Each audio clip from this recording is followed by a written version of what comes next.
Les gens, ils sont sur la terre du jour du jugement. Certains, ils marchent sur leurs pieds, d'autres sur des montures, d'autres marchent sur leur visage. La durée va être de 50 000 ans pour certains. Pour d'autres, ça sera un temps très court, comme on a pu le voir. Et le soleil, il va se rapprocher de la tête des gens. Al-Miqdad radiyallahu anhu a dit: j'ai entendu le messager d'Allah alayhi salatu wassalam dire: le jour de la résurrection, le soleil sera rapproché des gens à la distance d'un maïl.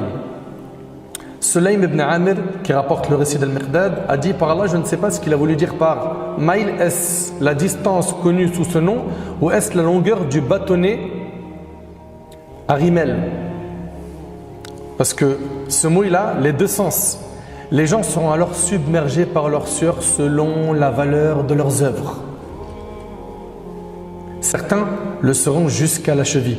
Tellement le soleil sera chaud au-dessus de sa tête, il va avoir de la sueur jusqu'à sa cheville. D'autres jusqu'aux genoux, d'autres jusqu'aux hanches. Et pour d'autres, la sueur atteindra leur bouche à la manière de la bride. Allahu Akbar. Vous connaissez la bride de l'animal?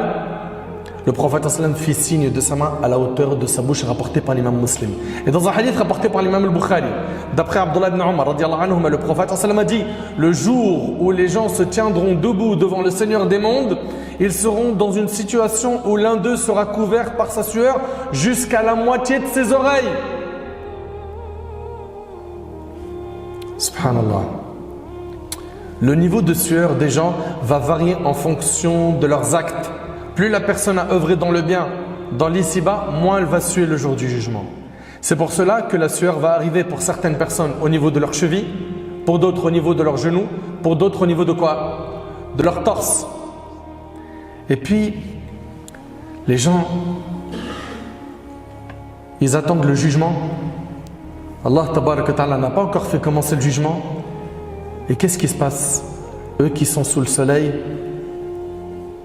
dans une chaleur indescriptible, l'enfer est amené sur la terre du jour du jugement.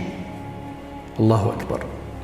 Selon Abdullah ibn Mas'ud radiyallahu anhu, le prophète alayhi salatu wassalam a dit: ce jour-là, on fera venir l'enfer avec 70 000 reines, et avec chaque reine 70 000 anges pour le traîner, rapporté par l'imam Muslim. 70 000 reines, 70 000 cordes. Chaque reine ou chaque corde, elle est tirée par 70 000 anges, ce qui fait 4 milliards 900 millions d'anges pour ramener l'enfer. Mais ça fait réfléchir. C'est immense.